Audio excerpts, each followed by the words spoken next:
Hey everyone, this is my page. I'm going to be talking about how you can get involved in college esports. I'm actually making a blog that's about how you can do exactly this. So you can definitely go check it out. It's at East Coast College Esports.sport.blog. And this is just a little look at my page. So right here you can look at the blog feed and see what type of things I'm talking about. So I explained the website header right here and how I made it, and basically what goes into the header. Basically put a esports event and a picture of the East Coast together. So that's exactly what my page is about. So it fits pretty well. Anyway, so I want to talk about how you can get involved in college esports. College esports is becoming really prevalent, I would say, because a lot of colleges are playing at the intercollegiate level.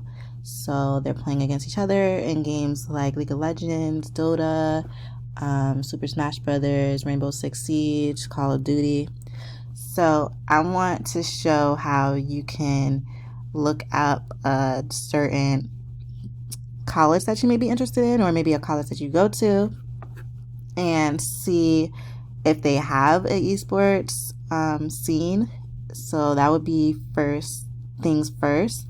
So what I'm going to do is show how I basically found out about Rutgers Esports. I'm part of Rutgers Esports organization. So I found out about it by just doing a quick Google search, which is something anybody could do basically. And since I'm on Twitter a lot, we also have a webpage that I also help monitor. So this is our page. I'm looking at it from my page, so this is how it looks from your standpoint. So this is the Rutgers Esports Twitter page. Right now we're at 2,756 followers, which is pretty good because we're really becoming on the rise on this side of the United States. Just like maybe like Maryville over here, this is really a huge esports scene. They were probably one of the first to have an esports scene at the college level. You can actually see it here in this picture that they are competing right here against University of Toronto. And the NCAA actually sponsors the esports scene here, just like they do for basketball and football and other sports. So it's becoming something that people are taking more serious, and it's actually something that people can compete in and get money in, and become champions, and have bragging rights basically. So this is Rutgers Esports Twitter page. So I'm going to go on to their website, and this is their website. What you're going to see is a video that plays. It's going to be here, but you have to go on the website yourself and you'll see it. So you see a lot of you see the news, and there's different widgets that you can look on to see how you can get involved. So for Rutgers Esports, we have a community section. So this is for people that play maybe at just like casually, like a casual level, but we also have competitive.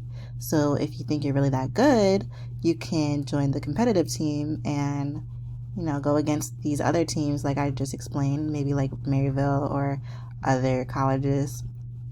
So what I'm going to do is go to the teams section on this website, and you can see what type of games that Rutgers Esports gets involved in. So here's one: Counter-Strike, Global Offensive, Dota, Call of Duty, Tekken, Dragon Ball Z, let's see, League of Legends, Overwatch, Pokemon, Rainbow Six Siege, Rocket League, Smash Melee. So this is what I'm going to actually be talking about today. I'm going to talk about Super Smash Brothers. So as you can see, Rutgers has a Smash competitive team. So what they do is sometimes they'll have people that play by themselves, or they'll have people that do duos to compete against other schools. There's also a team for Smash Ultimate, which is the most recent Smash that has come out. That's for the Nintendo Switch.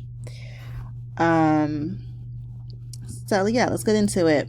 So first, you gotta have a type of interest in esports, and then see what kind of games that you're into. So as you can see, there's so many different games that you can get into. So what I'm gonna do is be, at a hypothetical level, we're gonna say that we're interested in Super Smash Brothers. So let's go look at Super Smash Brothers. What I'm gonna do is show you guys how you can get involved in Super Smash Brothers. There's a lot of people that I know that really are interested in the game, but not really sure how to start it, or what kind of players they could use. So I'm gonna show you some of the best players I feel like are great for people that are beginning at a certain, like not that great at the game yet, because there's so many players in the game, as you can see in this picture, and it's really hard to basically get a strategy for each player. So I'm going to show what players are best for just beginning. So look, we have a Nintendo GameCube controller.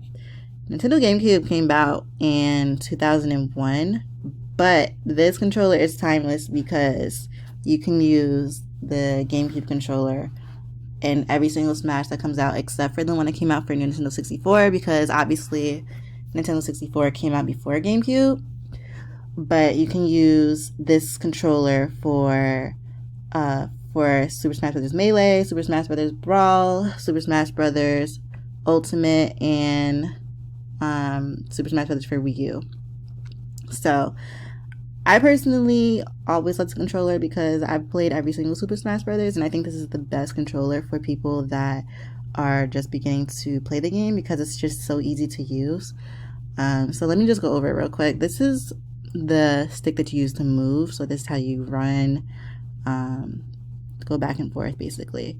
This is kind of useless, but this is used to taunt. So if you want your character to taunt, a lot of people have their character taunt after they KO somebody. This is a C-stick, so you use the C-stick to attack. So you just tilt it left, right, up, down, wherever you want your character attack. A button is used to hit. You can also use this in combination with this stick to do exactly what the C-stick does, but it helps you charge better. And these buttons basically are for jumping and other stuff, but these are the main buttons that you need right here.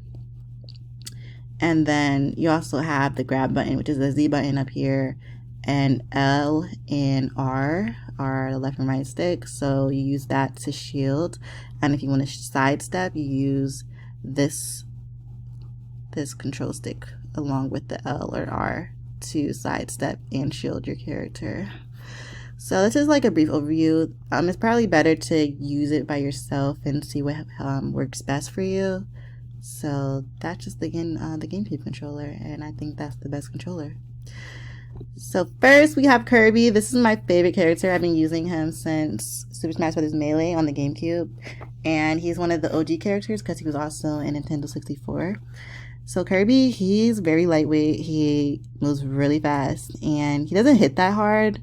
So it's kind of hard to really learn how to use him, but I feel like he has really good combos, and that's why it's good for beginners, because you could really like just start pressing buttons and you probably could potentially like beat ass with Kirby. So what I'm going to show you is this website called rankboost.com, and it shows every single Super Smash Bros. Player and how you can learn how to use them. So what you can see here, Kirby is chosen as one of the worst players for this game. And I understand why people say that, because he's fast, but he also doesn't hit too hard. So with him, it's really a lot of strategy. But this website really shows a good overview of how each character compares to each other. So you can see, obviously, Kirby's really fast, and he's pretty lightweight, and he moves fast in the air. He can go really high up in the air because he inhales air. So you can also see how they compare their stats right here. And if you go all the way down to the end of the page, you'll see how every single character compares, and you can choose which one you want to look at. So what I'm going to do is look at Pikachu next. This is the second best character I feel like is for beginners. Pikachu is an electric character, and he's from Pokemon. And he's really fast, like he's super fast, and he's faster than Kirby actually. And he hits really hard, so he's actually considered, let's see, he's actually considered to be one of the better characters. He's B tier, so he's pretty good. So that's really good for people that want to learn how to play the game. He's fast, he hits hard. Yeah, look how fast he is. And he's pretty lightweight too, so that technically means that he can be knocked out easier, which could be an issue for some people, but this game is all about strategies, so that's why you really have to see what player works best for you. You see all the type of players and see how their stats align with each other, and which characters are best to go against each other. So I think this website's really helpful for people that have never played Super Smash Bros. On any console. You can see what characters might be best for you. Then last, we have Peach, one of my favorite characters. She is, she's really a Peach. She hits really hard. So let's look at Peach. She's actually considered to be one of the best players on this game, and I would agree. You can see right here it says best. Her stats are really balanced, I would say. That's why I would consider her to be one of the best players. She has a lot of things that she can do, and her moves are, like I said, really hard hitting. So let's look at a video I made of gameplay with Peach. Yeah, right here. So right here, you can see that she's able to throw a turnip at her opponent. She's also able to float in the air.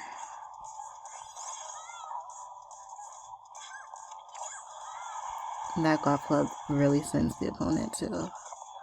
And then you can use a turnip and throw at a player. It knocks them off. See right there.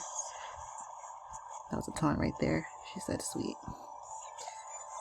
Another turnip hit.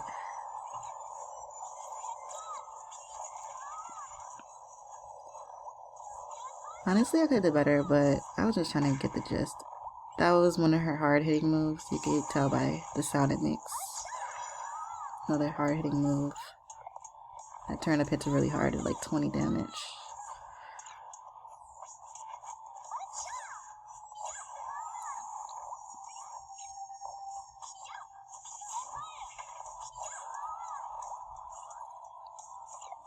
Another turnip that hits hard. You could tell by the face that they make.